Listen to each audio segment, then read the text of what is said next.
अहमद मुगल की रिपोर्ट के मुताबिक Rahim Yar Khan Sheikh Zayed public school and college का शानदार सालाना स्पोर्ट्स गाला इख्तिताम पजीर। रहीम यार में Sheikh Zayed public school and college के सालाना स्पोर्ट्स गाला के इख्तितामी तकरीब में डिप्टी कमिश्नर जहीर अनवर जप्पा ने शिरकत की। इस मौके पर प्रिंसिपल नजीबुल्लाह खान ने सालाना स्पोर्ट्स गाला में शरीक टीमों और मुख्तलिफ मुकाबलों के हवाले से डिप्टी कमिश्नर को तफसीली ब्रीफिंग दी, जिसमें तलबा की मेहनत, नज़्म ज़ब्त और कारकर्दगी को उजागर किया गया। स्पोर्ट्स गाला की तकरीब में तलबा ने अपनी सलाहियतों का भरपूर मुजाहरा किया और मुख्तलिफ खेलों में शानदार कारकर्दगी दिखाई।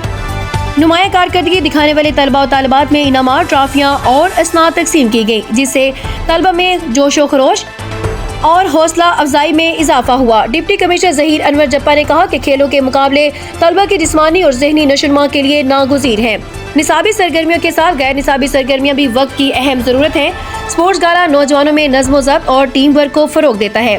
डिप्टी कमिश्नर ने स्कूल इंतजामिया और असातिज़ा को सालाना स्पोर्ट्स गाला के कामयाब इनेकाद पर मुबारकबाद दी और कहा कि ऐसे प्रोग्राम तलबा में हौसला, टीम वर्क और तालीमी और जिस्मानी नशोनुमा के लिए नहायत अहम है। तकरीब में तलबा की तरबियत, स्कूल की कारकर्दगी और इंतजामी महारत को नुमाया किया गया, जिससे ये स्पोर्ट्स गाला न सिर्फ एक तफरीही तकरीब बल्कि तालीम और तरबियत का बेहतरीन इम्तिजाज बनकर सामने आया।